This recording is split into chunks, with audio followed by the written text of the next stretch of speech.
मैं हूं वैदिक ऋषि। हमने इस भूमि का नाम भारत रखा राजा भरत के नाम पर, जो धर्म और साहस के प्रतीक थे। यही नाम आज तक जीवित है। मैं हूं पुराणों का भूगोलविद। हमने भारत को जम्बू द्वीप कहा, जहां जम्बू वृक्षों से भरपूर भूमि थी। प्राचीन काल में पूरी धरती को इसी नाम से विभाजित किया जाता था। मैं हूं आर्य परंपरा का विद्वान।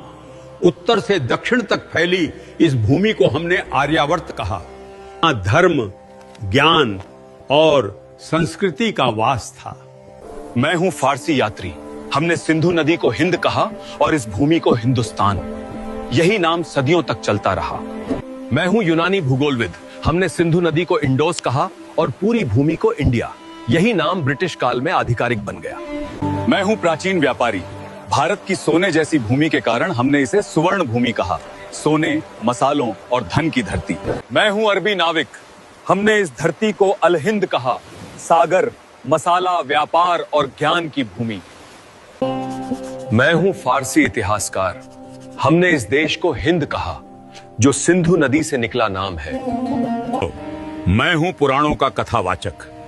इस उपमहाद्वीप को हमने भरतखंड कहा, राजा भरत की विशाल भूमि। मैं हूं चीन का भिक्षु यात्री। हमने भारत को जिहोनगना कहा, ज्ञान और आध्यात्मिकता की भूमि के लिए। मैं हूं प्राचीन चीनी इतिहासकार। हमने भारत को यिंगतू कहा, महान धर्म, संस्कृति और व्यापार की भूमि। मैं हूं सुश्रुत 600 ईसा पूर्व का शल्य चिकित्सक। मैंने नाक, कान और त्वचा की सर्जरी विकसित की, जिसे आज प्लास्टिक सर्जरी कहा जाता है। मेरी पुस्तक सुश्रुत संहिता में 300 से अधिक शल्य तकनीकें लिखी हैं। यही भारत की सर्जरी परंपरा की नींव है। मैं हूं चरक आयुर्वेद का आचार्य। 100 ईसा पूर्व मैंने लिखा था कि बीमारी का इलाज सिर्फ दवा से नहीं होता है। शरीर, मन और भोजन, तीनों का संतुलन जरूरी है। मैंने सिखाया कि हर पौधा दवा है और हर भोजन औषधि बन सकता है। मैं हूं प्राचीन भारत का नेत्र चिकित्सक। 800 ईसा पूर्व हम मोतियाबिंद की सर्जरी करते थे।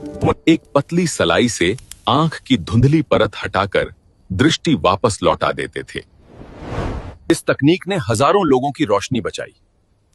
दुनिया में पहली कैटरैक्ट सर्जरी भारत की धरती पर हुई थी।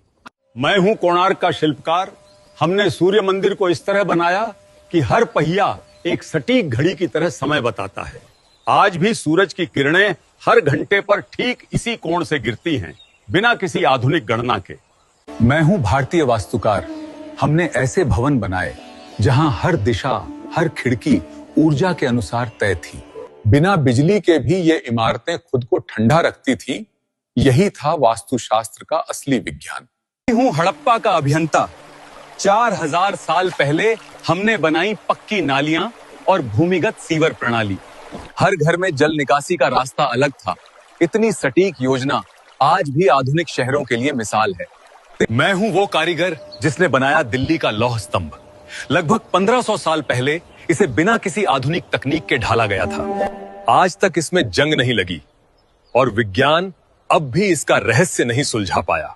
मैं हूं नागार्जुन। मैंने रसायन विद्या को विज्ञान बनाया, धातुओं को बदलने और औषधियां बनाने की विधियां खोजी। आज की आधुनिक केमिस्ट्री की जड़ें यहीं से निकली। मैं हूं कणाद। मैंने कहा हर वस्तु छोटे छोटे अणुओं से बनी है। जब दुनिया को परमाणु का नाम भी नहीं पता था, भारत ने उसका सिद्धांत लिखा। यही था हमारा विज्ञान, अदृश्य को भी देखने की दृष्टि। मैं हूं भारद्वाज ऋषि। मेरे ग्रंथ विमान शास्त्र में वर्णन है कि मानव उड़ना सीख चुका था। ऐसे यंत्र जो आकाश में, जल में और पृथ्वी पर चल सकते थे। आज के वैज्ञानिक इसे एरोडायनामिक्स का प्राचीन रूप मानते हैं। मेरा नाम है राजा राममोहन राय। मैंने 1829 में सती प्रथा को रोका, ताकि स्त्रियों को फिर से जीने का अधिकार मिले। मैं हरविलास शारदा हूं। 1929 में मैंने बाल विवाह निषेध कानून बनाया, ताकि बचपन मुस्कुरा सके। मैं सावित्रीबाई फुले हूँ।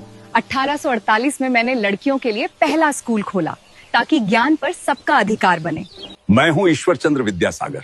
मैंने 1856 में विधवा पुनर्विवाह कानून बनवाया, ताकि हर स्त्री को सम्मान मिल सके। मैं हूं मौर्य सम्राट अशोक। 3री शताब्दी ईसा पूर्व में मैंने सारनाथ पर एक धर्म चक्र की स्थापना की। मेरा धर्म चक्र जीवन, गति और धर्म का प्रतीक है। इसमें 24 तीलियां हैं साहब। हर तीली एक मूल्य दर्शाती है। इन 24 तीलियों में हैं सत्य, संयम, न्याय, करुणा और परिश्रम। ये बताती हैं कि जीवन में ठहराव नहीं, निरंतर आगे बढ़ना ही धर्म है। सदियों बाद यही चक्र भारत के झंडे में आया। 22 जुलाई 1947 को इसे राष्ट्र की गति और प्रगति का प्रतीक बनाया गया। आज यही चक्र भारत के तिरंगे में है, जिसे आप अशोक चक्र के नाम से जानते हैं। मेरा नाम आर्यभट्ट है। 5वीं शताब्दी में मैंने शून्य का विचार दिया। यही शून्य गणित और खगोल शास्त्र की नींव बना। मैं वही हूँ जिसने न्यूटन से 400 साल पहले बताया था, हर वस्तु पृथ्वी की ओर गिरती है। जरा मेरा नाम बताओ कमेंट में। मैं हूं सुश्रुत। जब दुनिया शरीर को छूने से डरती थी, तब हमने सर्जरी करना सीख लिया था। मेरा नाम चरक है। मैंने चरक संहिता लिखी, जहां हर पौधे को दवा की तरह समझा गया। मैं हूं पाणिनि। मैंने संस्कृत व्याकरण को सूत्रों में बांधा। आज भी दुनिया की कई भाषाएं उसी संरचना पर बनी हैं।